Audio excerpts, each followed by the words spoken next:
আমার আজকের রেসিপি সেই ছোট্টবেলার ম্যাগি, বাচ্চা থেকে বড় সবারই খুব প্রিয় এই ম্যাগি।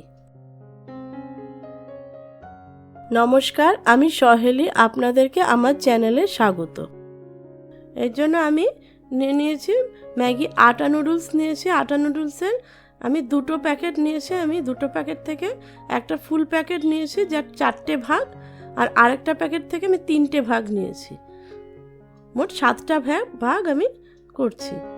এবার আমি কড়াইটা বসিয়ে দিলাম। বসিয়ে দিয়ে সানফ্লাওয়ার অয়েল দিয়ে দিলাম 3 টেবিল চামচ। তেলটাকে ভালো করে নেড়ে চেড়ে নিচ্ছি। তেল গরম হয়ে গেলে পরে তেলে একটু 1 চিমটে নুন দিলাম। নুন দিলে এটা বোঝা যাবে তেলটা গরম হয়েছে কি না। আর নুন দিলে পরে তেলে যখন আমি কিছু সবজি দেব তখন সেটা গায়ে তেল ছিটবে না। আমি 5টা বড় পেঁয়াজ কুচি করে রেখেছিলাম, সে পেঁয়াজ কুচি দিয়ে দিলাম। পেঁয়াজ কিন্তু সবসময় ধুয়ে কুচি করবেন। আমি কিন্তু যেই অনুপাতে ম্যাগি নিয়েছি সেই অনুপাতেই পেঁয়াজ, সমস্ত সবজি, ডিম সব কিছু নিয়েছি। টমেটো দিচ্ছি, 2টো ছোট টমেটো কুচি করে দিলাম।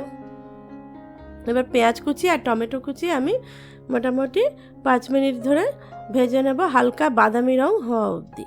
আর আমি আটা নুডলসটা এই কারণে নিয়েছি, আপনারা চাইলে নর্মাল ম্যাগিও নিতে পারেন, কিন্তু আটা নুডলসটা একটু হেলদি, তাই কিছু সবজি নিয়েছি। আমাদের ফুলকপি আছে, গাজর, মটরশুঁটি আর বিনস।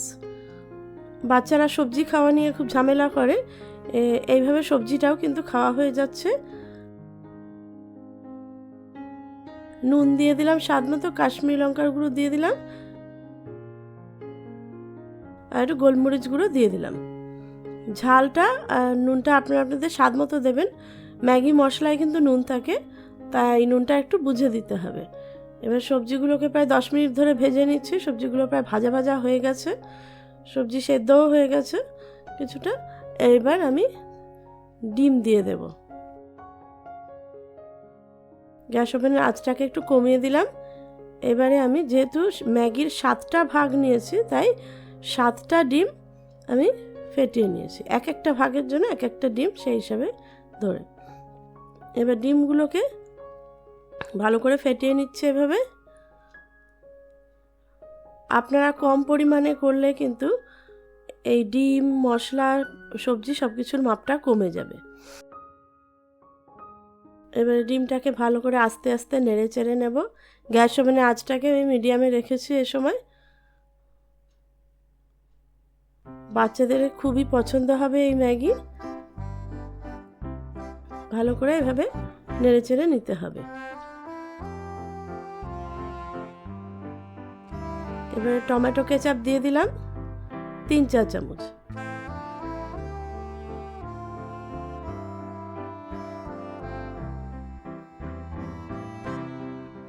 ছুটির দিনে সকালের ব্রেকফাস্টে বা হঠাৎ সন্ধ্যেবেলার টিফিনও আপনারা মাঝে মধ্যে বানিয়ে খেতে পারেন এই ম্যাগি।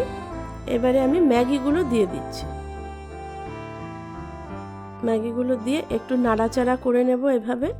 ম্যাগির সাথে মশলাটা, সবজিগুলোকে একটু মিশিয়ে নিচ্ছি। এবারে জল দিয়ে দেব। গ্যাস ওভেনের আঁচটা কিন্তু এই সময় মিডিয়ামে রেখেছি। এবারে জল দিয়ে দেব। আপনারা চাইলে সবজির বদলে শুধু ডিম দিয়েও করতে পারেন বা শুধু সবজি দিয়েও করতে পারেন। আমি এই কাপের 3 কাপ জল দিচ্ছি, মানে ছোট কাপের 6 কাপ। যেহেতু আমি 7টা ছোট ভাগ ম্যাগি নিয়েছি, ম্যাগির 7টা ভাগ নিয়েছি, তাই 6 কাপ জল তো দিতেই হবে। এবার জল দিয়ে জলটাকে একটু ফুটিয়ে নেব। জলটা কিন্তু মাপ মতো দিতে হবে। এবার যেহেতু 7টা ভাগ নিয়েছি, এক একটা ভাগের জন্য এক একটা মশলা থাকে, তাই 7 প্যাকেট মশলা দিচ্ছি। এবার মশলাগুলো দিয়ে দিলাম। মশলাগুলো দিয়ে এরকম নেড়ে চেড়ে নিচ্ছি।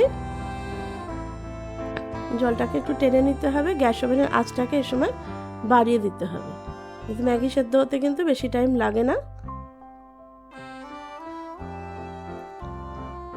আপনারা যারা খুব ঝরঝরে পছন্দ করবেন তারা ঝরঝরে করে ফেলবেন, যারা একটু নরম পছন্দ করবেন তারা এই অবস্থাতেই রাখবেন। আমি একটু নেড়ে চেড়ে নিচ্ছি।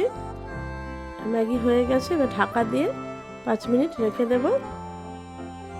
ম্যাগি রেডি, গরম গরম ম্যাগি রেডি। আর আমার এই রেসিপিটি কেমন লাগলো অবশ্যই জানাবেন। আর এই ম্যাগি বাড়িতে অবশ্যই একবার ট্রাই করে দেখবেন, অসাধারণ লাগবে খেতে। বাচ্চাদের খুবই পছন্দ হবে আর বড়দেরও ভালো লাগবে। আমার চ্যানেলটি যদি ভালো লেগে থাকে তবে লাইক, শেয়ার আর সাবস্ক্রাইব করতে ভুলবেন না। আর সাবস্ক্রাইব করে বেল আইকনটা কিন্তু অবশ্যই প্রেস করে দেবেন, যাতে যে কোনো নোটিফিকেশান আপনাদের কাছে পৌঁছে যায়। নমস্কার।